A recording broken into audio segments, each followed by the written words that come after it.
Kisah Rasul 6 ayat 1-7. Pada masa itu, ketika jumlah murid makin bertambah, timbullah sungut-sungut di antara orang-orang Yahudi yang berbahasa Yunani terhadap orang-orang Ibrani, karena pembagian kepada janda-janda mereka diabaikan dalam pelayanan sehari-hari. Berhubung dengan itu, ke-12 rasul itu memanggil semua murid berkumpul dan berkata, "Kami tidak merasa puas karena kami melalaikan firman Allah untuk melayani meja. Karena itu, saudara-saudara, pilihlah 7 orang dari antaramu yang terkenal baik, yang penuh roh dan hikmat, supaya kami mengangkat mereka untuk tugas itu, dan supaya kami sendiri dapat memusatkan pikiran dalam doa dan pelayanan firman." Usul itu diterima baik oleh seluruh jemaat. Lalu mereka memilih Stefanus, seorang yang penuh iman dan Roh Kudus, dan Filipus, Prokorus, Nikanor, Timon, Parmenas, dan Nikolaus, seorang penganut agama Yahudi dari Antiokhia. Mereka itu dihadapkan kepada rasul-rasul, lalu rasul-rasul itu pun berdoa dan meletakkan tangan di atas mereka. Firman Allah makin tersebar dan jumlah murid di Yerusalem makin bertambah banyak, juga sejumlah besar imam menyerahkan diri dan percaya. Mari kita berdoa. Tuhan yang baik, kami bersyukur untuk panggilan ibadah yang boleh Tuhan terus dengungkan bagi setiap kami. Hari ini kami rindu belajar kebenaran firman Tuhan.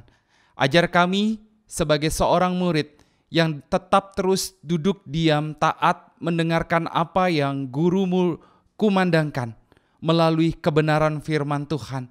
Guru kami yang agung adalah Tuhan kami Yesus Kristus, dan kami rindu belajar dari Tuhan kami sendiri. Tuhan, berkati untuk pemberitaan firman Tuhan, dan kami siap untuk mendengarkan firman-Mu. Di dalam nama Tuhan Yesus kami berdoa. Amin. Shalom jemaat yang terkasih di dalam Tuhan kita Yesus Kristus. Saudara, tidak terasa kita sudah 2 bulan saudara menjalankan ibadah melalui YouTube channel. Masuk di dalam bulan Mei ini, gereja kita BCS Serpong membahas sebuah topik tentang discipleship. Saudara, saya ingin mereview sedikit ya tentang khotbah-khotbah yang sudah dikumandangkan oleh para pengkhotbah di minggu-minggu sebelumnya. Saudara, masih ingatkah kita apa itu pemuridan? Di minggu pertama menjadi sebuah proses anak-anak Tuhan untuk boleh bertumbuh menjadi serupa dengan Kristus. Kita juga dijelaskan bagaimana ciri-ciri dari seorang murid Tuhan. Di minggu kedua kita belajar tentang kehidupan dari seorang murid Tuhan. Yang ketiga, saudara, minggu ketiga, minggu yang lalu, berbicara bagaimana penderitaan menjadi sebuah proses perjalanan seorang murid. Dan di dalam penderitaan itu kita belajar sebagai seorang murid untuk memiliki iman pengharapan yang tetap terus bersandar kepada Tuhan, terus belajar dekat dengan Tuhan dan serupa dengan Yesus, terus menjalani panggilan kita menjadi seorang murid yang taat dan setia. Nah saudara, di minggu keempat hari ini kita akan bersama belajar ya tentang murid yang melayani itu bukan one man show, saudara. Tetapi tim yang bersama melayani dalam menjalankan amanat Yesus. Saudara yang terkasih di dalam Tuhan kita Yesus Kristus, pepatah Chinese mengatakan demikian, saudara. Saudara, saya tidak tahu saudara setuju atau tidak. Di balik seseorang yang handal, selalu ada orang-orang handal lainnya. Nah, saudara setuju tidak dengan pepatah Chinese mengatakan demikian? Di balik seseorang yang handal, selalu ada orang-orang handal lainnya.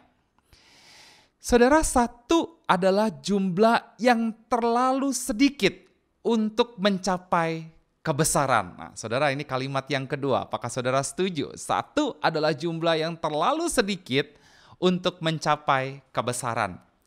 Nah saudara, walaupun kita mengagumi yang namanya prestasi solo, prestasi yang dilakukan oleh sendiri, sebenarnya tidak ada saudara individual tunggal yang penuh yang pernah mencapai sesuatu yang berharga. Kepercayaan bahwa satu orang dapat melakukan sesuatu yang hebat hanyalah sebuah mitos. Saudara yang terkasih di dalam Tuhan kita Yesus Kristus, apakah saudara pernah nonton film Rambo atau film Avengers, saudara? Nah, saudara, kalau saudara melihat, apa kesan saudara ketika saudara melihat film Avengers, saudara? Wah, saudara mungkin berkata, wah Pak, bintangnya itu keren-keren. Wah, seperti itu ya saudara ya. Bintangnya keren-keren. Kemudian mereka melawan musuh. Ya, musuhnya bersama-sama seperti itu. Ada teman-teman yang lain ya. Nah saudara, kalau Rambo seperti itu, kira-kira kesan saudara apa? Wah, saudara mungkin berkata, wah saya kurang kenal saudara ya. Kurang kenal Pak dengan yang namanya film Rambo. Wah. Atau rekan-rekan yang lain mengatakan, oh Pak saya kenal seperti itu, saya pernah nonton film Rambo. Film Rambo itu keren, melihatkan pahlawan yang tampil di depan barisan, ya paling depan saat berperang dan lain sebagainya Pak, seperti itu. Nah saudara, pernahkah saudara memperhatikan bahwa setiap pertempuran yang dilakukan secara khusus film Rambo itu sendiri, saudara, bagaimana setiap pertempuran yang dilakukan pasti terlihat si Rambo itu paling depan seperti itu. Dan dia bisa membunuh banyak lawannya sehingga tidak heran bahwa peran film ini tidak pernah digantikan, saudara. Nah, saudara, film ini dibintangi oleh Sylvester Stallone dan terus merilis sebuah film Rambo sampai di akhir usia Sylvester mencapai 73 tahun. Wow. Saudara, itu artinya apa? Sesuatu yang berarti tak pernah dicapai oleh seorang individu yang bertindak sendirian, saudara. Kalau di dalam film Rambo itu perangnya itu di baris paling depan itu dilakukan oleh si Rambo, saudara.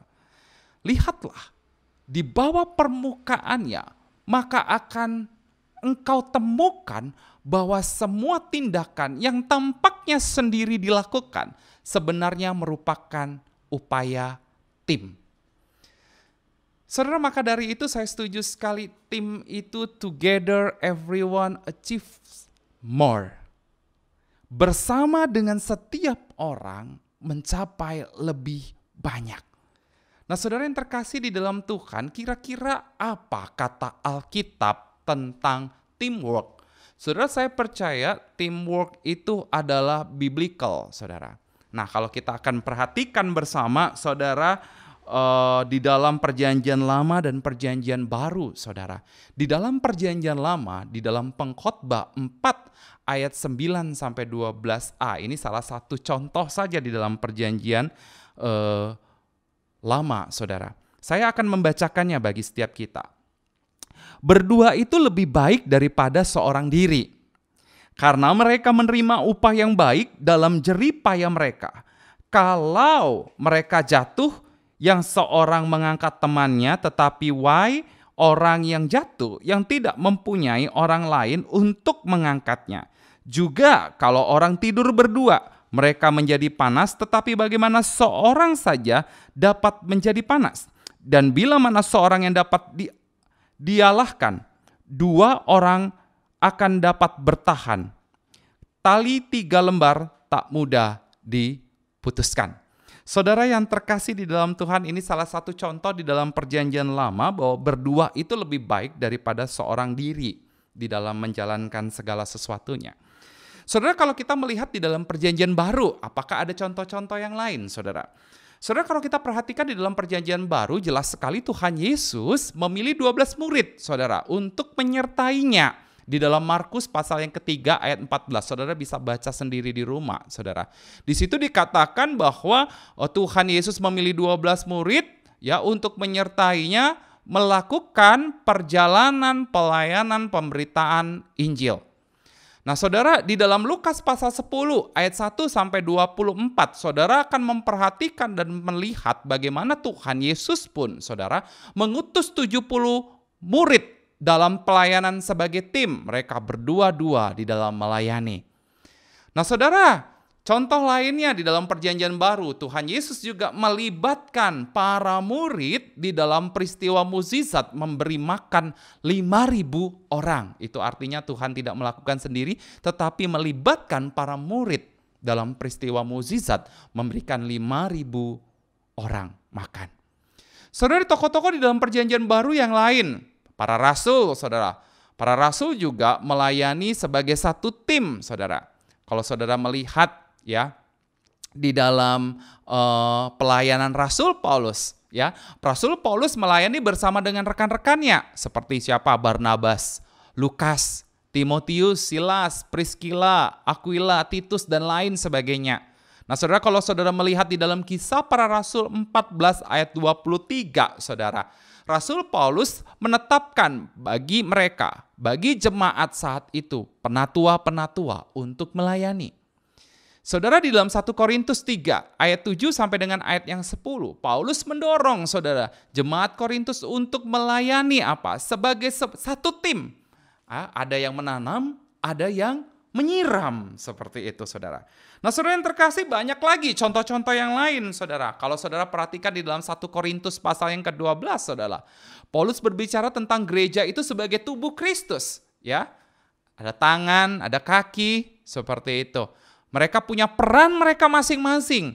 Nah saudara yang terkasih, di mana berbagai macam anggota tubuh Kristus, berbagai anggota yang berbeda itu, dengan berbagai karunia yang berbeda, mereka melayani di dalam satu tubuh Kristus. Nah saudara, Paulus mengajarkan konsep di mana juga di dalam Efesus pasal yang ke-4 ayat yang ke-12, memperlengkapi orang-orang kudus bagi pekerjaan pelayanan. Dan ini adalah model pelayanan gereja, saudara. Bagaimana gereja terus memperlengkapi orang-orang Kristen, orang-orang kudus di dalam pekerjaan dan pelayanan. Saudara, Paulus juga meminta Timotius dan Titus memilih dan mengangkat para penatua dan diaken gereja. Kalau saudara baca itu di dalam 1 Timotius 3 dan juga Titus pasal yang pertama. Nah saudara yang terkasih di dalam Tuhan, ini adalah salah satu dari berbagai macam contoh-contoh di dalam perjanjian baru di mana Tuhan Yesus pun melibatkan para murid, Rasul Paulus pun melibatkan rekan-rekannya di dalam melayani, dan terlihat jelas saudara bahwa teamwork di dalam ministry, di dalam pelayanan itu sangat penting sekali. Nah saudara, kalau kita lihat salah satu contoh di dalam Kisah 6 ayat 1 sampai dengan ayat 7 yang tadi sudah dibacakan oleh Ibu Ermin, saudara. Saudara, bagian Kisah Rasul 6 ayat 1 sampai 7 ini menunjukkan gereja mula-mula tersebut menghadapi suatu problem, saudara. Suatu masalah, saudara. Problemnya apa, saudara? Problemnya itu tentang, kalau saudara baca di dalam Kisah Rasul 6 ayat pasal yang ke-6 ayat yang pertama, saudara. Problemnya adalah pembagian kepada janda-janda tertentu itu diabaikan, saudara. Lalu muncullah keluhan, muncullah sungut-sungut seperti itu kepada para pemimpin gereja, para rasul saat itu. Nah, saudara, kelompok Yunani itu merasa tidak puas dengan masalah ini. Di mata mereka, ini masalah ketidakadilan. Mereka mungkin menganggap bahwa satu kelompok diperlakukan lebih baik dari yang lain, saudara. Nah, maka dari itu, saudara, problem tersebut tampaknya terkait dengan keadaan gereja yang kita lihat di dalam Kisah Rasul ini makin hari itu makin berkembang. Saudara, kalau lihat di Kisah Rasul pasal yang ke-6 ini, jumlah murid makin bertambah di dalam ayat yang pertama. Saudara, orang-orang yang melayani itu tidak mencukupi pada saat itu. Akibatnya apa, saudara? Pelayanan tidak tertangani dengan baik. Nah, saudara, kalau keadaan seperti itu dibiarkan terus-menerus, maka akan mengakibatkan apa, saudara? Pertama, tidak jalannya pelayanan sosial dengan baik saat itu. Perselisihan makin hari makin membesar.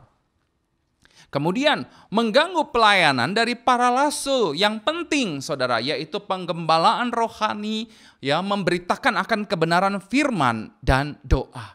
Nah, saudara yang terkasih di dalam Tuhan kita Yesus Kristus, lalu apa yang harus dilakukan ketika melihat kondisi problem yang sangat terlihat sekali di dalam Kisah Rasul ini?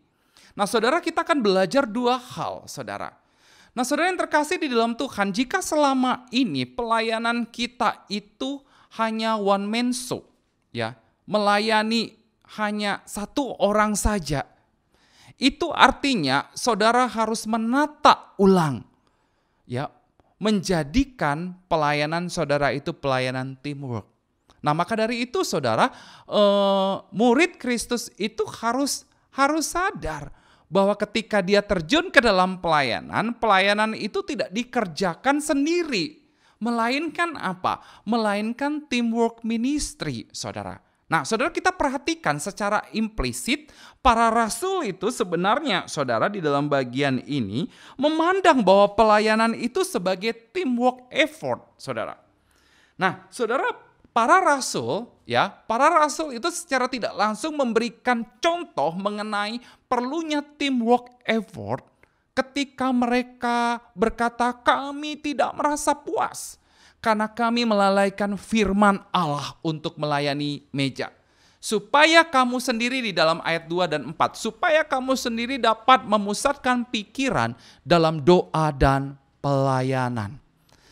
Saudara yang terkasih di dalam Tuhan, para rasul sadar bahwa menjalankan semua tugas pelayanan itu adalah terlalu berat bagi mereka.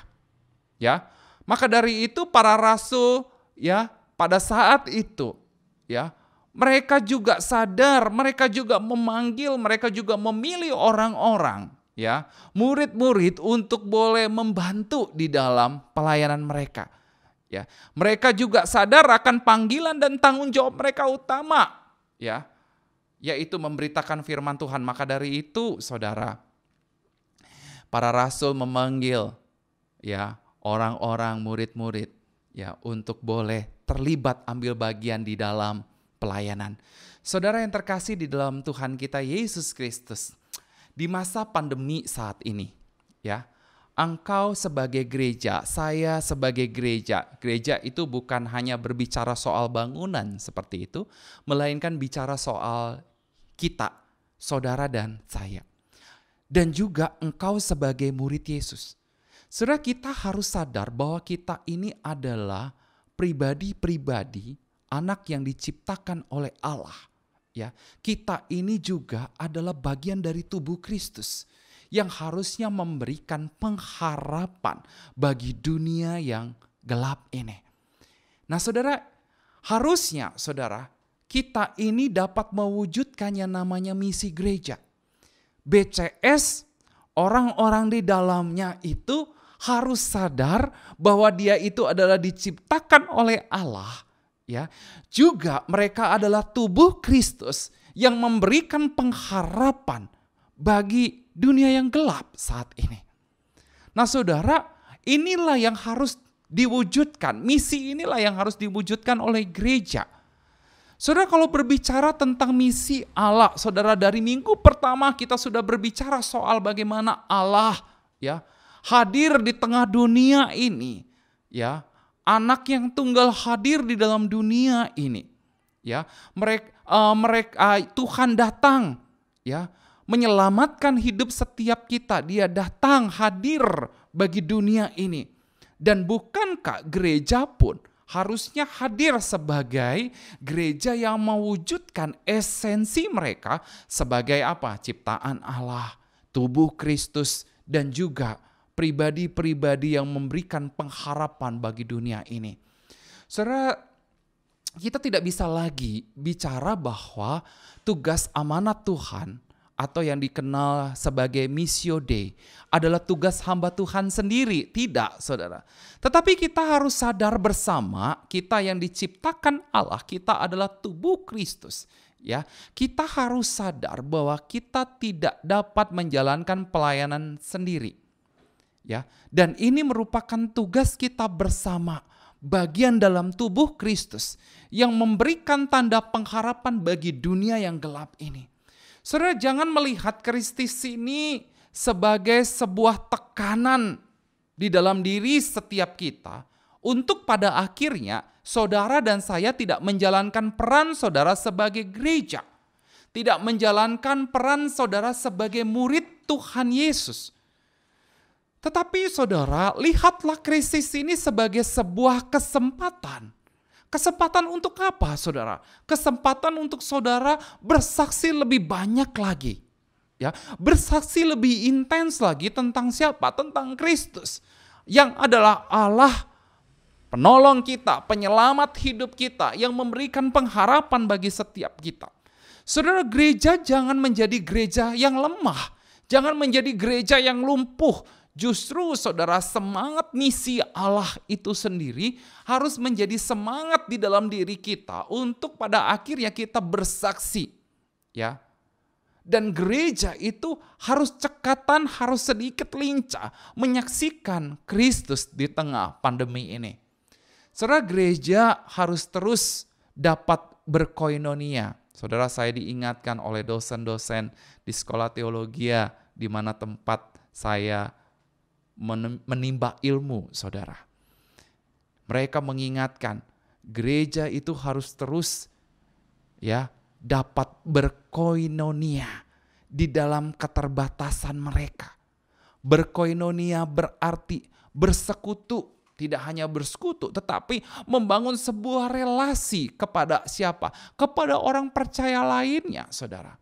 Di dalam konteks relasi itulah pada akhirnya kita dapat berbagi, kita dapat membantu, kita dapat memikirkan orang lain lebih tinggi sedikit dibanding diri kita sendiri, saudara. Nah saudara, ini tidak bisa dilakukan oleh hamba Tuhan sendiri. Kita butuh tim yang boleh bekerja sama di dalam menjalankan yang namanya amanat Tuhan itu, panggilan Tuhan itu. Nah saudara, kita sebagai gereja Tuhan, BCS Serpong, kita harus mengambil bagian untuk mengerjakan peran kita sebagai tubuh Kristus. Ya saudara, sehingga pada akhirnya saudara dapat melihat bagaimana banyaknya orang di PHK, nggak dapat gaji, saudara. Di sanalah saudara peran kita sebagai tubuh Kristus untuk memiliki kepedulian yang tinggi kepada mereka.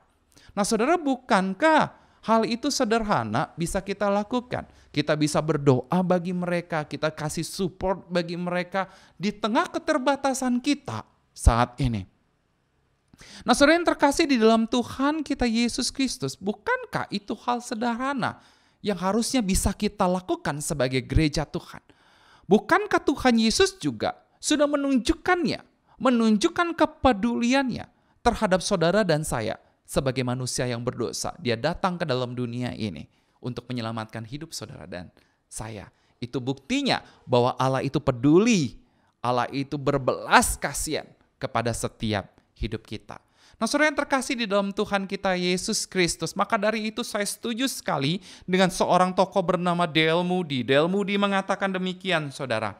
Lebih baik menempatkan 10 orang untuk bekerja daripada berusaha untuk mengerjakan pekerjaan 10 orang.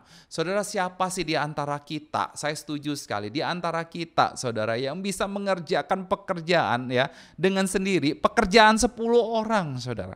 Saya rasa kita tidak sanggup mengerjakan pekerjaan 10 orang dengan diri kita sendiri. Saudara, kita membutuhkan orang untuk menjadi satu tim di dalam kita melayani.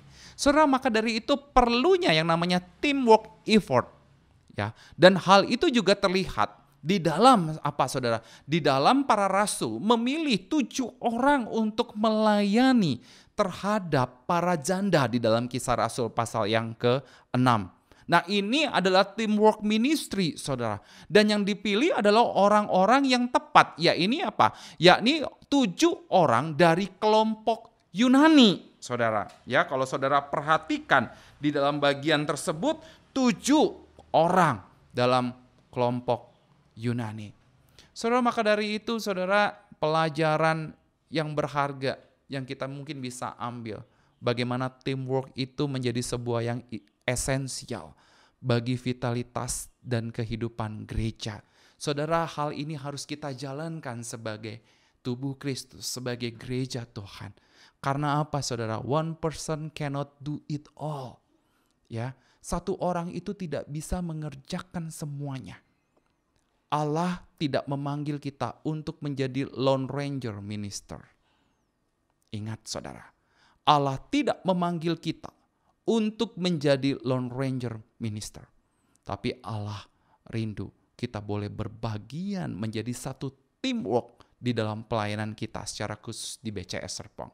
Yang kedua saudara, kira-kira siapa orang-orang yang dapat dilibatkan di dalam teamwork ministry di dalam bagian pasal yang ke-6 di dalam Kisah Para Rasul? Saudara, jelas adalah mereka adalah murid yang memiliki karakter dan kerohanian yang baik di dalam teamwork ministry. Nah saudara, inilah orang-orang yang dilibatkan di dalam teamwork ministry. Saudara, ada penetapan kualitas-kualitas atau kualifikasi-kualifikasi orang-orang yang akan dipilih. Saudara, ada 3 kualifikasi saudara. Padahal yang dipilih adalah untuk melayani pembagian. Pembagian apa sih yang dilayani? Yaitu makanan dan dana. Untuk siapa? Untuk para janda. Ini pelayanan yang nampaknya mudah, nampaknya sangat sederhana, saudara. Tetapi saudara, Tuhan itu memanggil orang-orang yang berbeda untuk pelayanan yang berbeda. Ada yang terlibat di dalam pastoral ministry, ya. Ada juga yang terlibat di dalam social ministry. Tetapi yang paling penting adalah mereka memiliki karakter dan kerohanian yang baik di dalam teamwork ministry itu sendiri.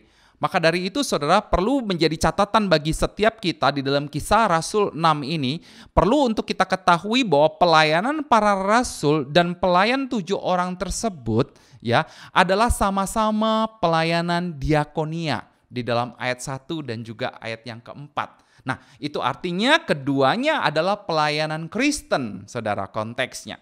Melayani Allah dan melayani umatnya. Dan tidak ada yang lebih superior daripada yang lain, saudara, di dalam melayani. Tidak ada pelayanan yang tidak penting dan tidak suci, seperti itu, saudara. Dan tidak ada pelayanan yang terlalu rendah atau terlalu sederhana sehingga tidak membutuhkan yang namanya kualifikasi atau persyaratan rohani. Saudara, penting sekali untuk kita melihat sebagai seorang murid itu, penting sekali kita memperhatikan bagaimana 3 kualifikasi itu yang diberikan oleh para rasul itu juga ada ya di dalam hidup kita sebagai seorang murid, dan sifatnya itu menjadi sebuah fondasi yang penting sekali ya untuk tetap terus ada di dalam hidup kita.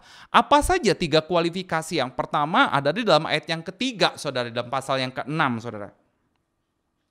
Saudara, di dalam ayat yang pasal yang ke-6 ayat yang ketiga, di situ dikatakan yang terkenal baik, yaitu punya reputasi yang baik, good reputation, saudara. Kemudian full of spirit, penuh dengan roh.